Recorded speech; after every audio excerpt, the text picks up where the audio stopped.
السلام علیکم ورحمۃ اللہ وبرکاتہ۔ آج 13 برس بعد اسے دیکھا تھا اور دیکھ کر حیران رہ گیا تھا کہ اللہ تعالیٰ لگامیں کیسے کھینچ لیتا ہے، اور جب اللہ تعالیٰ کی گرفت میں آ جاتے ہیں تو دنیا کے عارضی سہارے ریت کی دیوار ثابت ہوتے ہیں۔ لاہور غازی آباد میں جب ہم لوگ کرائے پر رہتے تھے تو ہمارے پڑوس میں سبط الحسن چوہان صاحب رہتے تھے، جو انتہائی صاحب ثروت تھے۔ دولت کا اندازہ نہیں تھا۔ پاکستان میں بحریہ ٹاؤن اور ڈیفنس میں کئی بنگلوں، کوٹھیوں اور پلاٹس کے مالک تھے۔ پراپرٹی کے بزنس سے وابستہ تھے۔ چھوٹے بھائی کو آسٹریا میں گڈ اینڈ ٹرانسپورٹ کا کاروبار بنا کر دے رکھا۔ اس کے باوجود وہ خود غازی آباد کے چھوٹے سے گھر میں رہتے تھے۔ دنیا سے انتہائی خوش اخلاقی سے پیش آتے تھے، مگر اپنی بیوی کو ہمیشہ گالم گلوچ اور مار پیٹ کرتے رہتے تھے۔ میں عمر میں ان سے بہت چھوٹا تھا، انہیں سمجھا نہیں سکتا تھا، اور ان کو سمجھانے کی کمی تھی بھی نہیں۔ سارے محلے دار، مرد، عورتیں، بزرگ، سب لوگ اس کی منت سماجت کر چکے تھے کہ بیوی پر ظلم نہ کیا کرو، مگر وہ باز نہیں آتا تھا۔ میں سیدھا انہیں مخاطب ہو کر منع نہیں کر سکتا تھا۔ اس کی دو بڑی وجوہات تھیں، ایک تو میں عمر میں ان سے بہت چھوٹا تھا، اور دوسرا میرے اپنے والد صاحب نے میری والدہ صاحبہ کو مار پیٹ کر گھر سے نکال رکھا تھا۔ ہم لوگ لاہور کرائے پر رہتے تھے، اور میرے پیچھے ایسا کوئی سہارا نہیں تھا کہ اگر اس شخص کو سمجھانے پر یہ مجھ سے دشمنی پر اتر آئے تو میں اس کے شر سے محفوظ رہ سکوں۔ انہی وجوہات کی وجہ سے میں نے ایک انوکھی تدبیر نکالی اور روزانہ عورتوں، بیویوں، اہل خانہ کے حقوق و سلوک کے متعلق کوئی نہ کوئی آیت یا حدیث یا خوبصورت قول لکھ کر اپنے دروازے کے باہر چسپاں کر دیتا، تاکہ جب بھی سبط الحسن صاحب یہاں سے گزرے تو ان کی نظر اس بورڈ پر لازمی پڑے۔ شاید کہ ان کے دل میں اتر جائے میری بات، مگر میں چاہ کر بھی ان کے دل میں اپنی بات نہ اتار سکا، اور ایک دن میں ایک حدیث مبارکہ کٹے ہوئے مارکر کے ساتھ خوبصورت انداز میں لکھ کر دروازے پر چسپاں کرنے کے لیے لے جا رہا تھا کہ میری والدہ صاحبہ نے دیکھتے ہی منع کر دیا اور کہہ دیا کہ اس طرح بے ادبی ہوتی ہے۔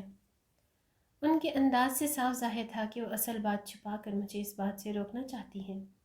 میں نے بنا حقیقت جانے والدہ صاحبہ کی بات مان لی، اور اس کے بعد کچھ لکھ کر دروازے پر چسپاں نہیں کیا، مگر میرے اندر تجسس پیدا ہو گیا کہ میری والدہ صاحبہ نے مجھے ایسا کرنے سے منع کیوں کیا ہے۔ والدہ صاحبہ سے یہ سوال کرنے کے لیے میں مناسب وقت کا انتظار کرنے لگا۔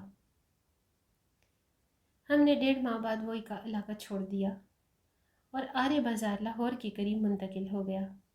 ایک دفعہ رات تقریباً 10 بجے جب میں گھر پہنچا تو میری والدہ صاحبہ کھانا لگا کر میرا انتظار کر رہی تھیں۔ ان کا کچھ موڈ بہتر تھا۔ میں نے ان سے اس واقعے کے متعلق پوچھا۔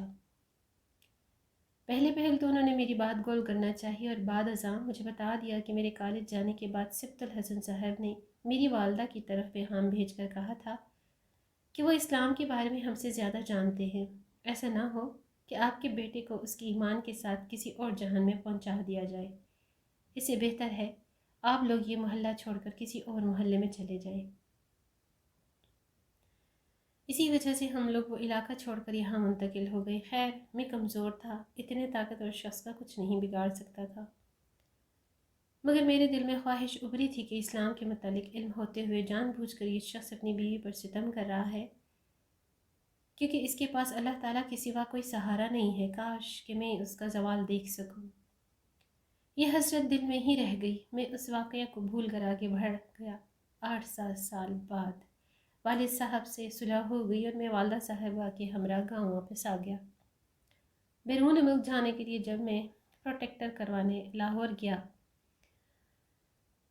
تو اپنے پرانے محلے غازی آباد میں اپنے ایک دوست سے ملنے چلا گیا۔ دوست کے پاس بیٹھا ہوا تھا کہ میری نظر سبط الحسن چوہان صاحب پر پڑ گئی، جن کی جلد جگہ جگہ سے پھٹی ہوئی تھی۔ میں نے پہلی نظر میں ہی اسے پہچان لیا اور اپنے دوست سے اس کے متعلق پوچھا تو دوست نے بتایا کہ اس نے اپنی پہلی بیوی کو طلاق دے دی تھی۔ بیوی نے اس پر بچوں کے نان نفقے کا کیس کیا تو اس نے بیوی کو قتل کروا دیا اور بچے عدالتوں کے ذریعے لے لیے۔ بچے لے لینے کے بعد دوسری شادی خوبصورت نومل لڑکی سے کر لی، اور اس لڑکے نے جیسے تیسے اس سے سب کچھ ہتھیا کر اس سے طلاق لے لی۔ چھوٹے بھائی نے بیرون ملک کاروبار پر مکمل قبضہ جما لیا، بچوں کی مناسبت پرورش نہ کر سکا اور جوانی میں قدم رکھتے ہی بچوں نے اس پر ہاتھ اٹھانا شروع کر دیا۔ حالات سے تنگ آ کر یہ شخص منشیات کا استعمال کرنے لگا، اور پھر ایک بار اسے الیکٹرک شاک لگا جس کی وجہ سے بازو ٹوٹ گیا۔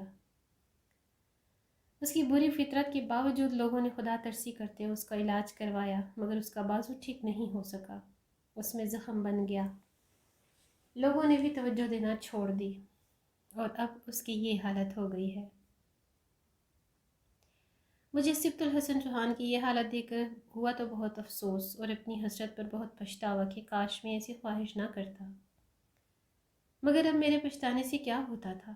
میں نے وہیں بیٹھے بیٹھے اللہ تعالیٰ سے توبہ طائب ہونا شروع کر دیا اور اس شخص کی صحت و ہدایت کے لیے دعا مانگنے لگا۔ ویڈیو اچھی لگے تو لائک اور شیئر ضرور کیجیے گا، دعا میں بھی یاد رکھیے گا۔ چینل پر نئے ہیں تو مزید ایسی ویڈیوز کے لیے چینل کو سبسکرائب کر لیجیے۔